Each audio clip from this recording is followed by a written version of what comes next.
Chinese vegetable রান্না করা হচ্ছে। মশলা কষিয়ে এর মধ্যে মাংসের টুকরো এবং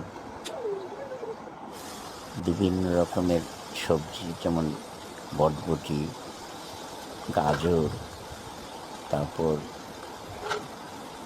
পেঁপে সিদ্ধ করে তার ভিতরে দিয়ে নাড়াচাড়া করে এরপর কর্নফ্লাওয়ার দিয়ে